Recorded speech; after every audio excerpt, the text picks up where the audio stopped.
UCI Chancellor Howard Gilman. Howard's had a remarkable career. He was appointed the sixth Chancellor of UC Irvine in 2014. He's an award-winning scholar who specializes in the American Constitution and the Supreme Court. He holds faculty appointments at the UC Irvine School of Law and the Department of Political Science. He oversees and co-chairs the board of the UC National Center for Free Speech and Civic Engagement. Under his leadership, UC Irvine has risen dramatically among research universities, consistently ranked among the top 10 public universities, increased its annual research by more than 300 million, and at the same time, becoming an incredibly popular destination for students. Last year, they received more than 140,000 freshman and transfer applications. Add to that their consistent engagement locally in the community and in economic development. So I'm delighted to have Howard join us today. Chancellor Gilman, I want to start at the beginning. You are a first-generation college student, or you were. You're a native Californian. Yep. You earned all of your degrees, bachelor's, master's, and PhD at UCLA. So I want to just hear a little bit from you about your life story. I mean, growing up in Los Angeles and then going to college, et cetera, and kind of launching your career. So welcome, Chancellor Gilman. Thanks for joining us. Great to be here. Pressure's on, to make sure that this first in a series is engaging. And thanks for inviting me. Hello to all my friends in the Office of the President. Thanks for your tremendous work. To keep it relatively brief, grew up in Southern California in the San Fernando Valley, little 900 square foot house, right? Parents never went to college. Dad was a construction laborer until he got laid off, and then he got his real estate license, tried to sell cheap homes to young couples who had VA benefits, which is, not in the early 70s, that was kind of a tough market, but he did his best. Mom was a homemaker until times got tough, and then she worked as a clerk typist at Van Nuys Elementary. And if you're an only child in the 60s and 70s, I mean, how do you keep, what do you do with your time? And mostly the one thing I was allowed to always buy, if without question, was a book. So, you became a very bookish kid, learned a lot about a lot of different things, was interested in astronomy and history and this and that. And so eventually, though, I really liked being a student, got to have an opportunity to go to college, but not to go away to college. So I was going to be a commuter student. And so, JB, I had two choices. I was either going to get into Northridge and go there, or if I got into UCLA, I would be in the UC system. And I was privileged enough to get into UCLA. So I spent 4 years commuting from North Hollywood over the Sepulveda Pass to UCLA while I worked 20, 30 hours a week in the Valley. And I mean, JB, just like a lot of people, this world of inquiry and discovery just completely captured my imagination. At 9 o'clock, you're studying astronomy. At 11, it's philosophy. Suddenly, it's political science and psychology. I just fell in love with that world. And I had an interest in law because I think Watergate was happening when I was like 15 years old, right? So courts and constitutional conflict and separation of powers. But after a while at UCLA, I realized, some people actually have the job of being at a university. None of my family or friends worked at a university. And so I just asked my mentors, how do you work at a university? And they said, you have to get a PhD. And so what's a PhD?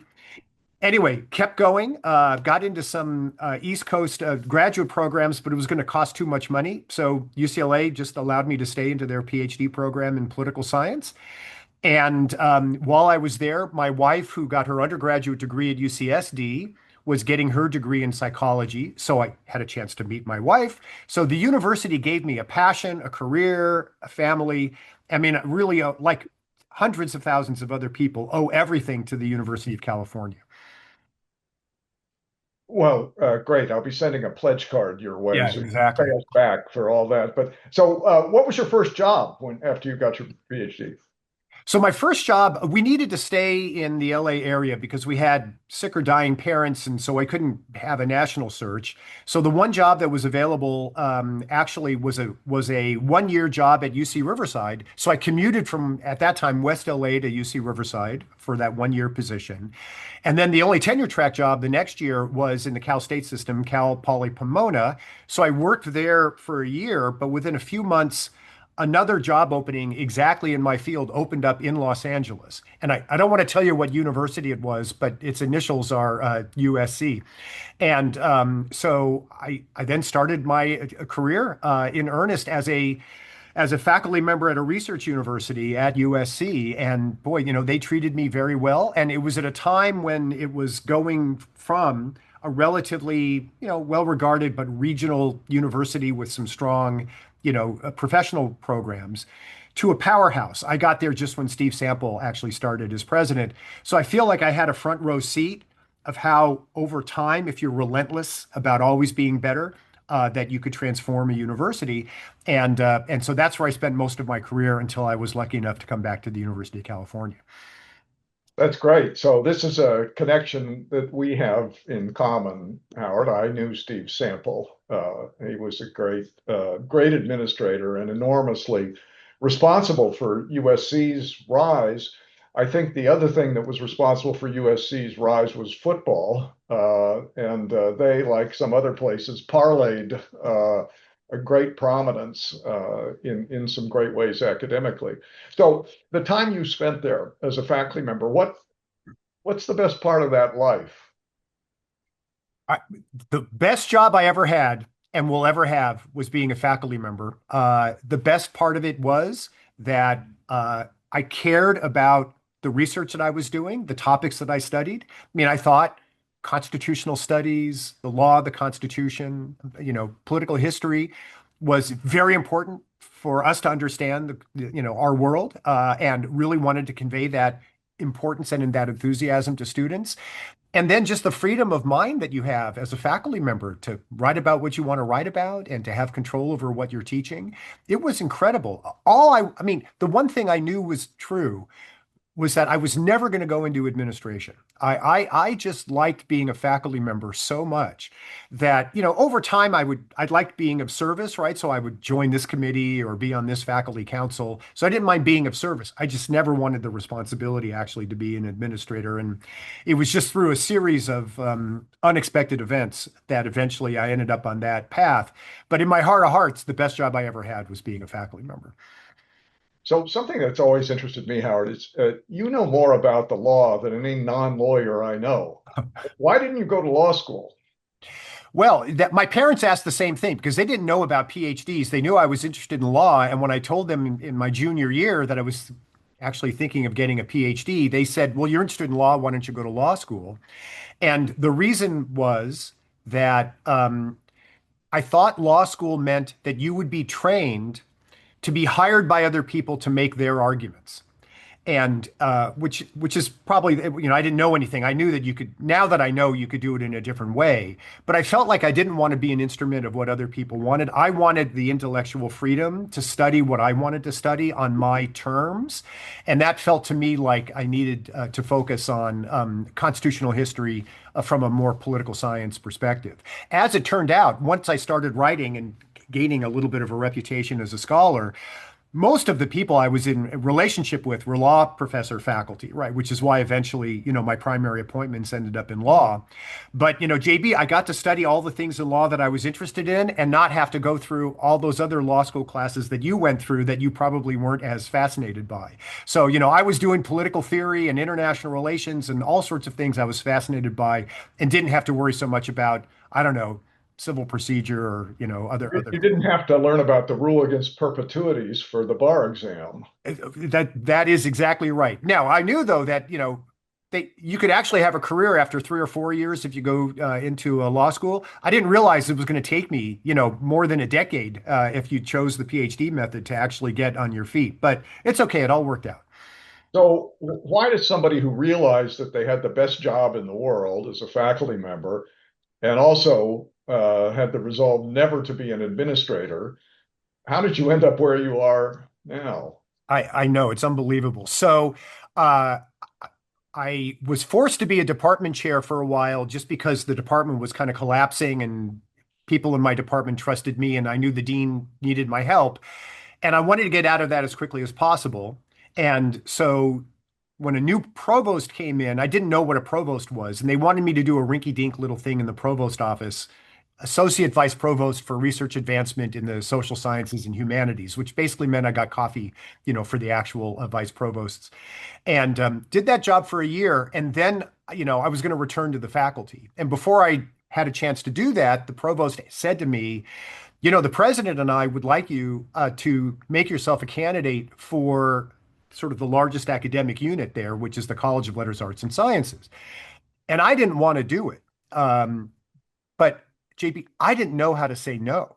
When someone is asking you to do that, they were seeing something in me that I didn't see in myself. And I talked to some friends, and my oldest and closest friend said, you should be more willing to try new things, because the worst thing that can happen is that you become a dean, you're no good at it, or you don't really like it. You do it for a couple of years, and then they're going to hold your old job, right? So you can always go back to the faculty if you want to. But maybe you'll discover something if you do this other work.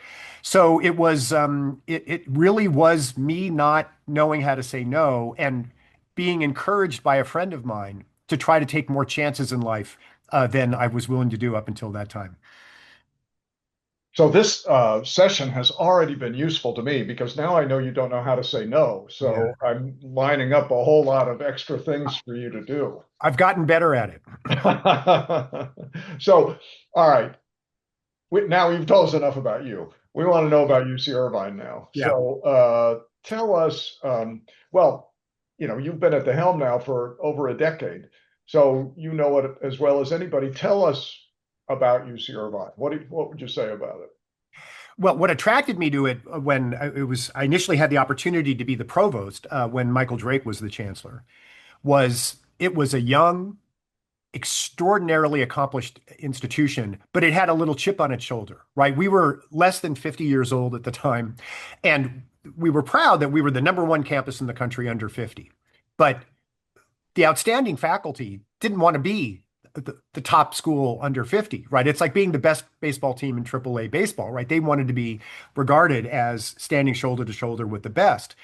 And so the place had unbelievable foundations and this yearning to continue to move forward and a commitment to innovation. Because if you're a young campus, you can never copy your way to the top, right? You really have to think about what the established places aren't doing, and then you do those things and then have them copy you. And so what I loved about the place was the culture of ambition and innovation, and everybody. To be lucky as a leader when I became chancellor, they really wanted to take that next step. And so it was a place that wanted to expand its reputation, to become a number one choice for the very best students, to commit itself to creating opportunities for students otherwise that would be excluded, from higher ed, and to make even stronger and stronger impacts, not just in terms of scholarship, but in terms of the regional community. Orange County is the sixth most populous county in the country. And I mean, we're the only research university in this county. And so we felt like we had a special obligation also to make sure that we were of service to the people in the community across all dimensions, whether it's K through 12 or arts or business development and the like, or health. We wanted people in the community to realize that we were of some that we were a valued foundational institution for the region. So you just closed a huge capital campaign, and I mean almost $2.5 billion, which is a remarkable feat for any institution, but especially one as young as UC Irvine. So I'm curious, who are your donors? Are they you're a young place, but I guess you're old enough now to have old alumni. What does that look like if you looked at the pie chart of where your philanthropy comes from? So mostly the philanthropy comes from people where life has treated them well and they live in Orange County and they care about the county and the world and they know and have an understanding of the special, unique contributions that public research universities can make to the well-being of the world, right? So people that were in relationship with us all the time for a long time, even before I arrived, Orange County attracted a lot of go-getters, from the Midwest, back in like the 60s and 70s. And so these were people who made a name for themselves and then wanted to give back to the community. We did in the campaign also have a commitment to re-engaging all of our alumni. And so we had an alumni engagement goal as well, just to build a stronger foundation of our own anteater community for the future. But, for us, it was mostly a matter of having big ideas about how if we were in partnership, we could accomplish things that they cared about, right?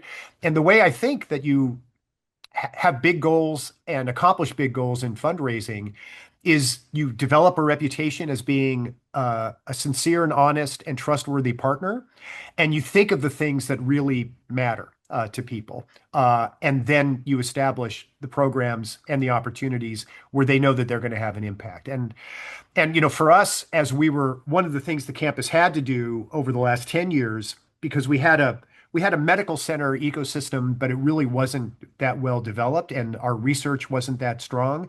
We really knew that we needed to dramatically expand the work that we were going to do in health and medicine and our clinical enterprise as well as that research enterprise. And once you take seriously the need to move forward in those areas, you get a lot of people that really can understand in a very intuitive way, right, why that really matters, both for the local community but also the world. So we just had some really good ideas, I think, that motivated people to step up.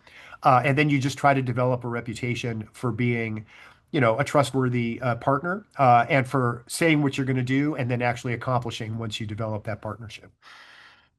Yeah, somebody described this for me once as you're providing to people with means a way for them to execute on their passion. That's And if right. you're doing enough great stuff, you can find these people for whom one of the things you're doing is a real passion, and then you're extraordinarily lucky to match those up. Yeah. Um, tell us about the time that you've been there and how did you grow the research enterprise in the way that you did, and what are the programs or initiatives that you're most proud of over the time you've been there? So what was nice about when I got there, we were at about 28,000 students, more or less. By contrast, around that same time, 11 years ago, UCLA was about 40,000 students. And because the campus wanted to be recognized as a major national research operation of some repute, we knew we had to get larger. And we knew we had to get larger in certain fields where federal funding and other resources were really going to be flowing in a reliable way. That was going to be science and engineering and health and the like. So it was clear that we wanted to grow in those areas. And we had a long range development plan that I inherited that allowed us to go up to 40,000 students. So we knew we were starting at 28,000.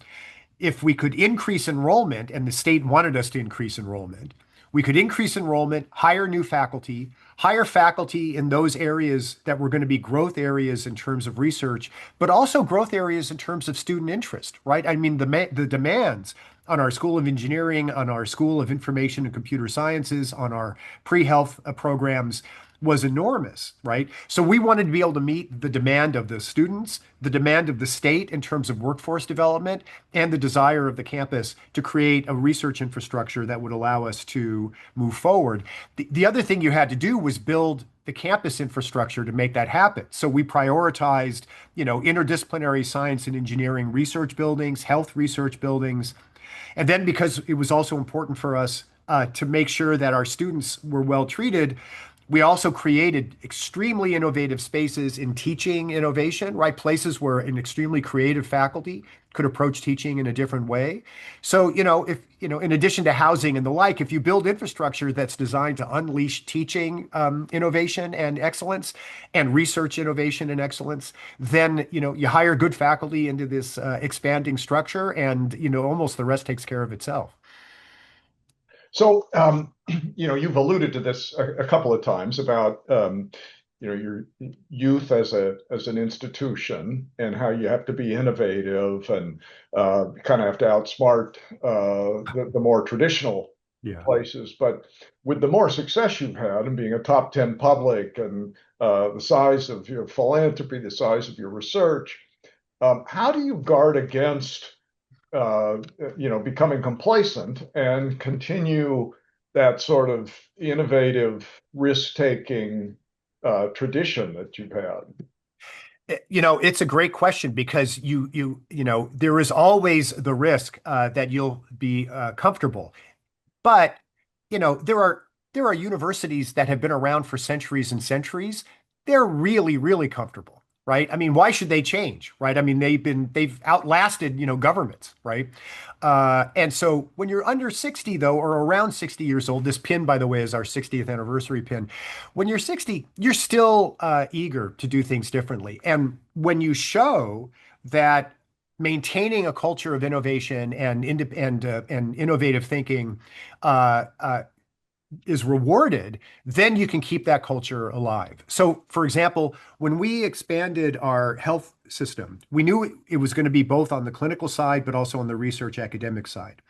We created a College of Health Sciences that is a unique structure within the University of California. It was a degree granting college, but the schools of health sciences were then embedded within that college in relationship to each other. So nursing and medicine and pharmacy and public health are all sitting within a college with the understanding that they will work with each other and break down the usual silos that would prevent that kind of cooperation. So creating that college structure and then recruiting deans into the structure with the understanding that their job wasn't just right to advance the School of Pharmacy and Pharmaceutical Sciences, but to figure out how to work in relationship with nursing and medicine and so on. Then you can make sure that people are coming in with the understanding that that's the expectation. And, UCLA, and, UCSF, I mean, unbelievable accomplishments in the area of health sciences and the like. I mean, who could compete with them? They have no incentive to kind of completely restructure their school and research enterprise, within a college structure, because why break it if it's not why fix it if it's not broken? But we knew we had to do something different, and that does allow us to create programs that would otherwise not be created, to forge a culture of cooperation across silos that otherwise would never work together. And because we have this college that the regents allowed to grant degrees, we can now think about degree programs in the health sciences that aren't just the purview of a particular school, but cut across the various health professions. And so, it just, and then once you build that into the structure, you always have a College of Health Sciences. They're always expected to work together, and you can maintain it. The other thing, JB, and you've had this experience, is that if you create spaces where the spaces require ongoing innovation, cooperation, interdisciplinary relationships, then that also helps. And so when we made a massive investment in science and engineering research infrastructure, we created an interdisciplinary science and engineering building. And then people competed to get in that building, and they needed to create teams that would cut across engineering, information computer sciences, physical sciences, and biological sciences. And when we just finished a new medical innovation building, the same kind of competition of team-based science was built into that. So at least, for the time being, those structures are also informing and helping to protect the kind of culture of innovation. Yeah, I think I had the opportunity to be there a couple of weeks ago and see and tour the College of Health Sciences and see that sort of the way that you have created an architecture for collaboration, which is one of the more impressive things I've seen. So just a narrow question though. A couple of places I know of around the country have created a new degree program where you get an MD and you get a degree in AI at the same time. Are you thinking about that? Absolutely. I mean, who is not thinking about AI, right? So everybody is thinking about that. Yeah. We we are also creating relationships between the School of Medicine and the School of Engineering. So there are physicians who think of themselves as physician, scientists, engineers, innovators, right? Who want to take what they're learning in terms of their research on the medical side, and if they have an idea about a doohickey, right, that would help, the clinical experience work better, they also have the engineering background. But beyond that, we want to make sure that the nurses aren't left out either, right? So people who want to get a PhD in nursing, but then also have a similar interest in engineering, we want to facilitate that as well. And these young people who want to enter these professions now, they have many of them a broad range of interests. And it's a different generation of people that want to get trained. And so you need to create structures on the campuses that allow truly outstanding people with multiple interests to accomplish that. It's the other reason why we created a massive Tech Transfer Innovation Center on the campus called Beal Applied Innovation, because a lot of faculty in certain fields of study, they want to know the institution doesn't just care about a leading article in science or, a leading journal. But they also, if they figure something out, have an infrastructure within the university where they can bring that thing to life. One of the most notable things since in the 4 months that my long history here that I've seen is a really dramatic growth, maybe more so than any other campus in the health enterprise, Yeah. and particularly your expanding clinical enterprise. I think maybe you said to me a couple of weeks ago that you went from one major Yep. hospital clinical operation to six in your 0 to 60 time was pretty quick. So Yeah. tell us a little bit about that. There's a lot to bite off, right? Yeah, tell me about it. A lot to bite off is true. And when you have those kinds of initiatives, it turns out when you hire really good people, you are requiring them to work very, very hard. It is not an easy thing to do. But what we saw, there was an older model from more than 20, 30 years ago that an academic medical center could have one kind of flagship operation. And the community hospital network would do its thing. And then every once in a while, something really hard happened. And then people would come to your flagship, and that was your contribution, right? So you could feel comfortable just having one major institution of tertiary quaternary care. But that model was falling apart. And we needed to make sure that we were making contributions throughout this amazing county. So we knew at a minimum that what we had to do was build out a new medical center complex, not just with the new hospital, which will be opening up a week or so, but also other ambulatory buildings and cancer centers and the like. And we wanted to do it on the campus because it was a dream from the beginning that the campus itself would have that kind of operation. The other medical center that we had was in Orange, a different part of the county, and it was placed in an important part of it, but it was a little bit separate from the campus. So add another thing closer to the campus to help facilitate also the academic research synergies with that operation. And so that was a $1.2 billion bet that we made, looking around to see if you have some extra money. And then JB, completely unexpectedly, the CEO of our medical system, after we made that commitment, came up to me and said, "You're not going to believe it, but there's these 4 community hospitals that Tenet owns that are up for sale, and they're all profitable. And if you look at the map of where UCI is and is not in Orange County, I mean, if we had access to those places, we would be everywhere. And then those community hospitals would help energize the more flagship operations because you want to make sure that the patients that only need to be at the high end places are at the high end places. And since there's no real community hospital in Orange County, it also gave us a chance to make sure that we were going to treat people in Orange County that otherwise would be completely neglected. And the number of people that we have that are on, Medicare, Medicaid is a very high percentage, especially compared to the other UC systems, because Orange County doesn't really have that community hospital network. And so we took a deep breath and tested whether we could pull it off over a very long period of time.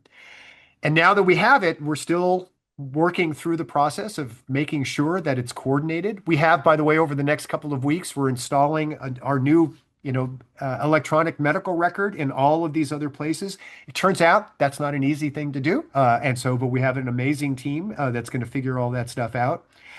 And then we have, we would have gone from one of the smallest academic medical centers within the University of California in terms of hospital beds to one of the largest in a fairly short period of time. So we know it's very important. It's important for the impact that the campus is having in its relationship to the community. And it's one of our highest priorities to show that we can pull it off and that both the campus and the community are going to be well served by taking such a step. Well, I'm glad you said that because it's one of my highest priorities that you can pull it off also. So Yeah. I'm right there with you. But I like what I see and visited the hospital that you're opening very soon, the first all electric hospital. It's a thing of beauty. Yeah. And so congratulations on that. It's a Thank you. great event. So you've convinced me that there's been a lot that has happened at Irvine over the last 10, 20, 30 years. So what does the next thing look like? What's on your agenda? Right. So, as you said, continuing to properly digest the new community hospital network is still ongoing work. And so we want to make sure that we get to the other side of that in a nice, clean way. The I told you that I inherited a long-range development plan, right, which allowed us to grow, but it allowed us to grow to about 40, and we're at about 39 now. So one way or the other, the next person who does this job needs an opportunity to think about where they want to go. So we have to re-up our long-range development plan. Uh, there is still extremely important work to be done in thinking through how AI will transform not just the research enterprise, but our ability to relate to our students on the administrative side, and in particular, how it's going to transform teaching. I mean, this is going to be the most important development, maybe since the chalkboard, certainly since the calculator, in terms of teaching within higher education. And our main goal right now, and we have a multi-million-dollar initiative we started this year, is to make sure that our faculty can figure out, especially if they teach large classes, how to get personalized mentoring of students at scale, right? And the old model of having a sage on the stage talk to 300 students, and then the students meet for 50 minutes with a teaching assistant, and then you wish them well. I mean, that is not a model that is optimal, especially given the tremendous diversity of our student body. And so the ability of a student to get, kind of on their own terms, a relationship with an AI tutor that's properly trained by the faculty, that the faculty have confidence in, that's going to mean that you can take students through debates, and especially if they're a little shy about, whether that question is a good question or not, they may not want to ask for help within the traditional model, but they'll feel much more comfortable talking about it with an AI agent. So we have about 25 of our faculty members who are teaching the largest classes working this year, seeing if they can get comfortable developing such a model as a supplement to our existing structure. And then, as with everything, there's ongoing work to do. We just acquired a fantastic museum, and we want to make sure that it is a cultural makes the right level of cultural contribution to Orange County in general. And then in every discipline, there is still the next horizon, right? And so we just want to keep making sure that within an environment where some people might feel as though the potential to continue to do good work could be disrupted, to make sure that no one is taking a break, everyone continues to move forward on all fronts. That's great. Good. So I want to remind people there are 628 people on. We've lost 12 people in the last minute I watched, so might have been that response. That last answer just did not hit the mark. So people can ask questions. So I will see your questions if you ask them, and I'll try to get to as many as I can. I still have some other question I'm going to try to stump the chancellor on, but if you have them, feel free to put them in the Q&A, and I'll look. Um, so one of the things that I personally am quite interested in is your work with the law and with free speech. You co-wrote Free Speech on Campus, an important book with Berkeley's law dean, and I'm going to give you a chance to plug your new book, which is coming out soon. And I mentioned the two of you co-chair the UC National Center for Free Speech and Civic Engagement. So at a time when we have seen these principles be tested, um, free speech and civic engagement, one might also say free speech and campus safety in some cases. Yeah. How is it that you, who've thought about this as much as anybody breathing right now, how do you navigate that space? What do you try to keep in mind? It's funny because when you take on these jobs, you sometimes wonder whether the thing that you were trained in to be an expert in would matter in the job. And for a long time, I thought, yeah, constitutional history and philosophy, it's nice to have that expertise, but it doesn't really help under these circumstances. And then, boy, back in 2014, 15, and 16, when these debates really erupted, across the country, it was clear that there were a lot of leaders who, at the drop of a hat, could tell a story about the importance of diversity. But if they were asked, why would you defend speech that some people think is, harmful or dangerous, didn't know how to do it. And it's not their fault, right? It's not easy to make the argument for why defending free speech and the expression of unpopular ideas is so important, not just to society, but especially to our mission. And so, but what was happening around 2015, 16 is that a lot of people were wagging their fingers at students saying, this generation, they're a bunch of softies, no, opinions don't care about your feelings, and Irwin and I, when he was the dean of the UCI Law School, were teaching classes together, and we decided we needed to really teach some classes on free speech and get a feel for what these students were all about. And what we discovered is that the students, got a lot of training in middle school and high school on tolerance and the like, but really no training on the civic culture of free expression and democratic values. So not their fault, right? I mean, they were conveying what they had learned in school before they got here. So the first thing is that we thought it was going to be extremely important to help people understand why these values are important. So that was a big part of the first book, Free Speech on Campus. Then what has happened is that all of the issues got a lot more complicated, right?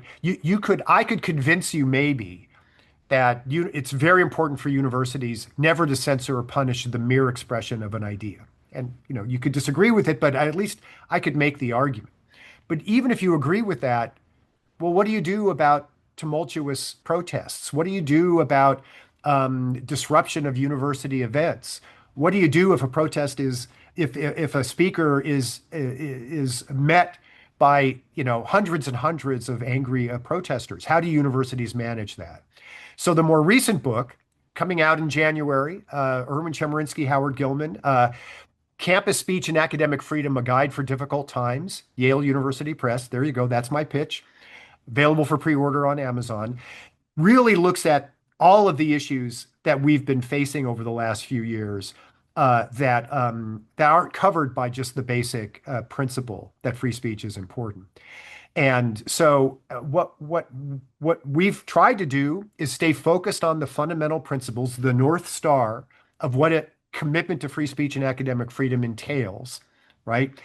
And then try to use all of the experiences we've all had over the last few years dealing with incredibly challenging conditions to offer some advice about how to apply those more or less eternal principles in difficult circumstances. And we try to cover in the book not just things that happen on the campus, but in particular over the last few years, This initiative by many state legislatures, which is now we see in the federal government, to try to exercise more direct control over what universities do, how they teach, and in some cases, in Florida, Texas, other places, simply deny that academic freedom is a value that deserves protection any longer, right? So, you start with the basics. What makes American universities great, what has made American universities great starting in the early 20th century, was a commitment to the free expression of ideas by well-trained experts in their fields of study. And if you don't have that, there's no university worth defending. And so start with the basics and then identify the issues that arise when the basics aren't quite enough, and then see if you can help people work through them. So that's what we've tried to do. So, just to pick up on that a little bit, one of the topics that has come up in several of the questions I've received is about the current administration in Washington's view of higher education and how that's affecting the conversation about the values at universities and how they should respond. What's your take on all that? Just hide for 3 years, or do you have you got? Yeah, hide for 3 years doesn't seem like an advisable position to take. It turns out the government is there, right? And by the way, we don't always think of it this way, but we're the government, right? We work for the government. My paycheck comes from the state of California, and it it is the case, even in a bipartisan way, that the federal government at different times for different reasons, approaches universities with concerns, sometimes with threats to withhold funding, unless universities do things that, let's say, the Office of Civil Rights in the Department of Education wants you to do. And it's very difficult to ignore that, right? And, this has been true of both Democratic and Republican administrations, although I wouldn't, I do think that the commitment to take more control over a broader range of issues is much more conspicuous now. It started in the states, and of course now has been nationalized by the Republican control of the national government, which was a very predictable thing. And I think under these circumstances, you always have to be willing to have a conversation with people who are claiming that potentially your activities are in violation of the law. We don't want to be in violation of the law, right? And so let's hear people out. But under these circumstances, we also need to make it clear to our community the fact that we are having conversations with another branch of government investigating potential, let's say, civil rights violations, which is, the claim or the pretext of some of these conversation starters, that we will engage in those conversations, but we need to do so in a way that protects our fundamental values. And, since the 1960s, the federal government has investigated other layers of government for civil rights violations. And most of the time, we think that's completely appropriate, right? The notion that, in the 70s, the Department of Justice would ask a local police jurisdiction or city in the South about its practices with respect to its minority population. Nobody would object to that. I mean, as a principle, that is the sort of thing you expect the national government to do. But it's supposed to do it in a way that follows the rules, right? And that allows for fair treatment and fact-based decision making. And so we'll see. I do think that there is some evidence that the strategies that the national government has adopted continue to evolve, right? I mean, you had initially what Columbia experienced, and then things changed a little bit with a few other institutions, and now you have the compact, and now there might be a new version of the compact. So it is interesting to see how this situation is evolving. And I think stay open-minded, have reasonable conversations, but don't betray your values. And if you start with that, you may still find that there are hard decisions that have to be made and choices that nobody might be completely comfortable with. You hope you could avoid that as much as possible. But as long as you know where your red lines are, then there's no harm in having the conversation. right? And because you can always retreat to the hill that you know you have to defend, or else it's just not willing to. You're not willing. It's Yeah, not worth doing the work. right. Good. Thank you. That's a great response, Howard. So I'm now going to get down to a little more selfish concern and of my own, and several people have asked this question. So um, I want you to share with this group where you think that the office of the president and or being part of UC is a plus, and where's it a minus? What what do you want more of or less of? Well, so let me say that I've the nice thing about being around for a little more than 10 years is that you have a chance to meet, as you are meeting, tremendous people. And the people that I've met in the office of the president are just fantastic. And so hats off. The office of the president is doing a lot of the work that none of the campuses individually would want to do. Right. And that's, ensuring, system-wide compliance on things or engaging in, state government relations and the like. And the fact that there is a system and a single university conceptualized so that we know that on some things we all want to be the same thing, do the same thing, can't be done without the office of the president. And then there are always times when everybody needs some help, right? And to have fantastic partners who we know are there to serve the campuses. No, no one has ever graduated from the office of the president, right? And so, our students and faculty, they are looking sometimes for assistance and help with coordination. I think all of that is very strong. The the default, it's almost like a tick. The default answer of every chancellor is that, everybody wants more autonomy. But I think you could say that in too flippant a way.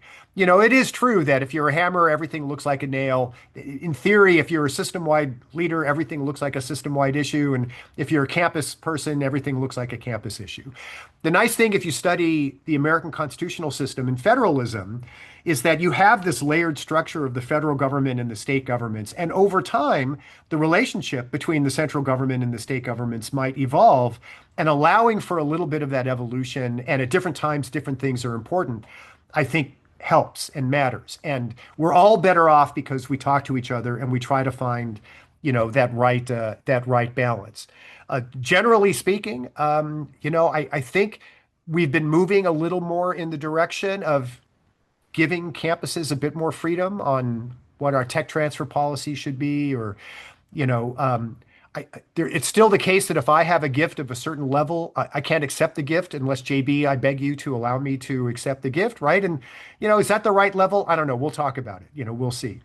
Uh, Yeah. so, Always been one of the most confusing things to me, but it's existed in every system. Somebody wants to give you a lot of money, but you got to get permission to get it. Now, there are reasons for that. You there's don't want reasons to for you that. don't Right. want to accept a Trojan horse, the Yeah. gift that keeps on giving. But you and Checks I and think balances. very much alike on this, Yeah. how in a federated system like this, there are certain things that belong at the office of the president.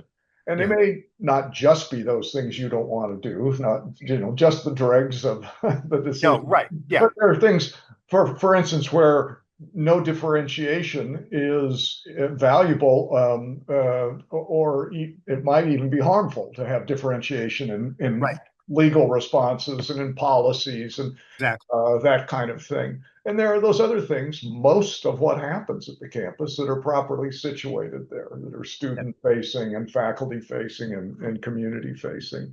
And then there are these things where it doesn't really matter where they sit, where you want the best expert work done, Yeah.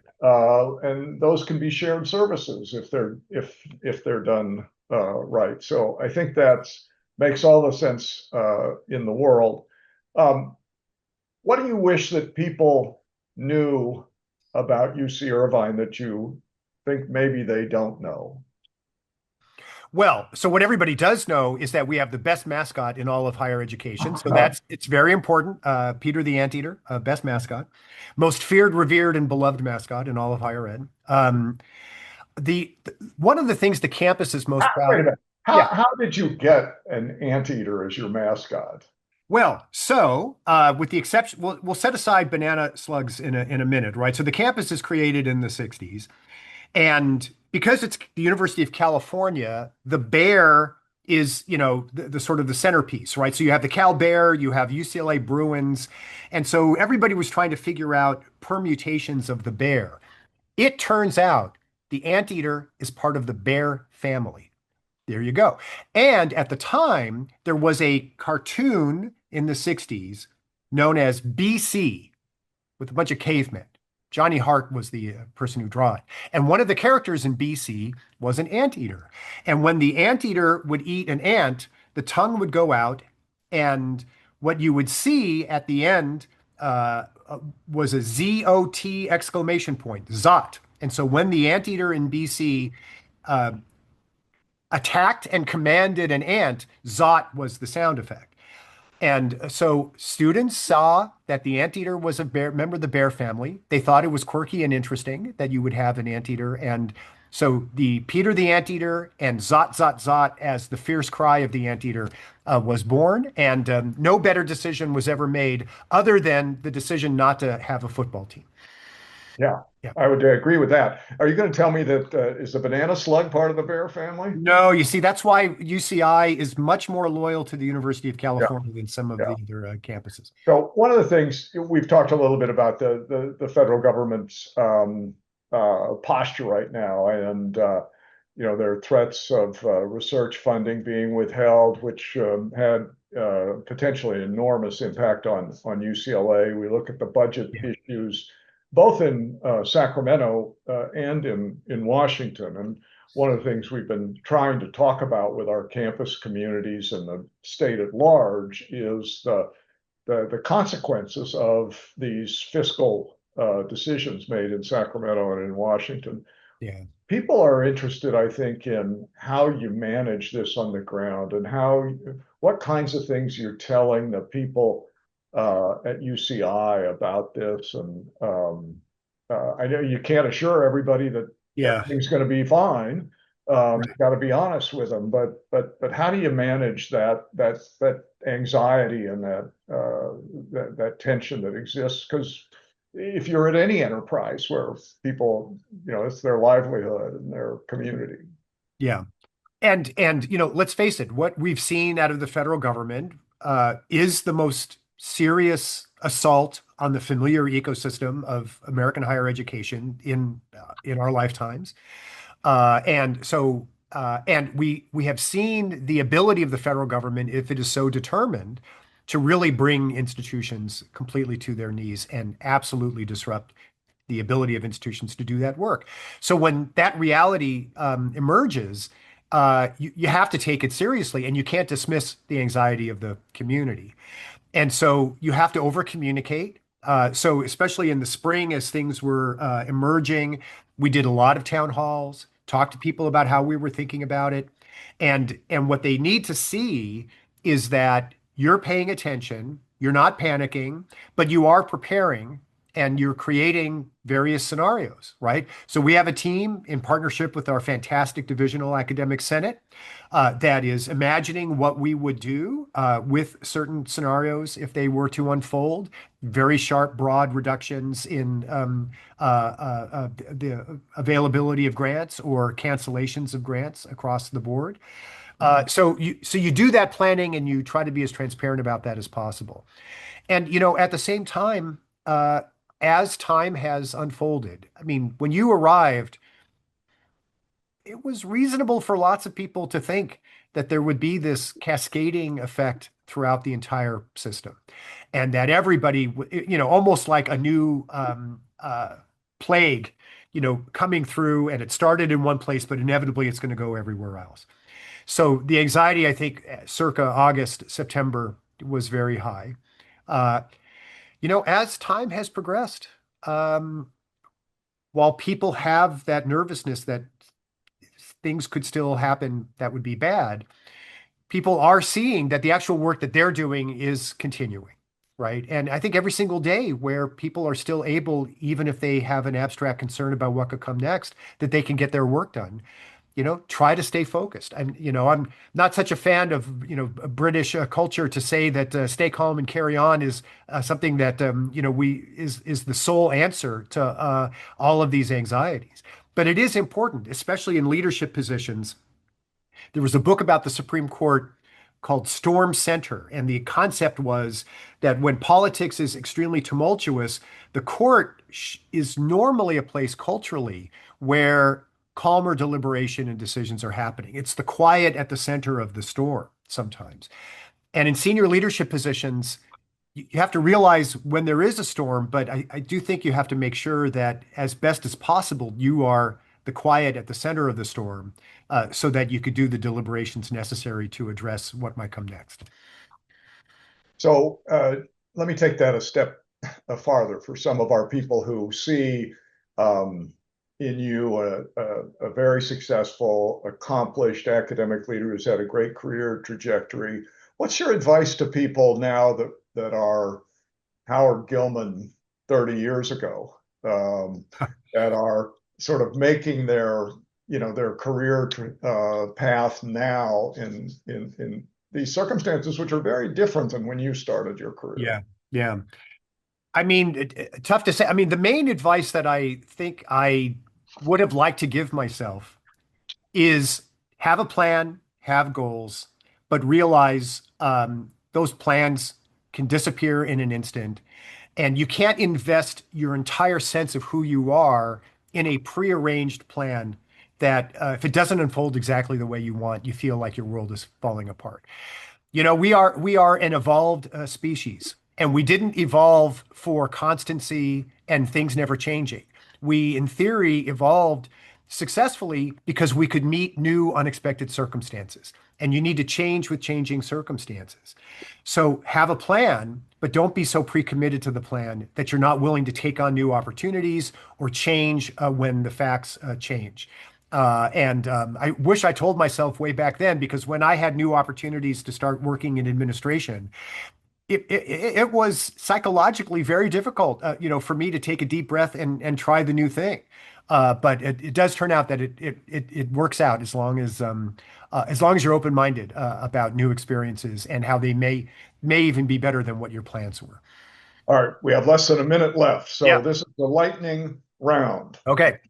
Something most people don't know about you. So when I was 13, I was a professional magician and actually performed at the Magic Castle, which is a Best, big deal, by the way, if you're a nerdy magician. Yeah. your best advice for incoming students. Did you just give it? Yeah, I just gave it. Yeah. Okay, best advice you've ever received. The advice from my friend, not to be such a knucklehead and just become a faculty member, take a chance.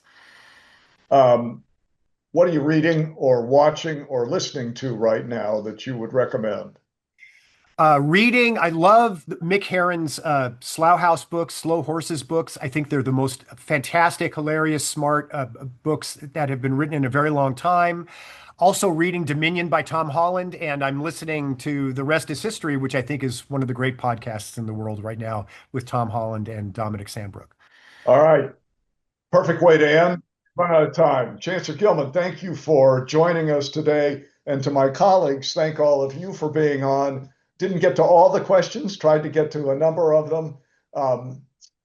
Always feel free. Give us advice about what kind of a discussion you'd like to see in the future. We are going to try to talk to all of the chancellors, and so you can get to know them in the way that you did Chancellor Gilman today. But very open to any of your ideas. I think it's a good opportunity for us with a lot of people and spread around the state to be able to get together and learn more together. So thank you all very much. Thanks for what you do for the University of California. Thanks, Sign everybody.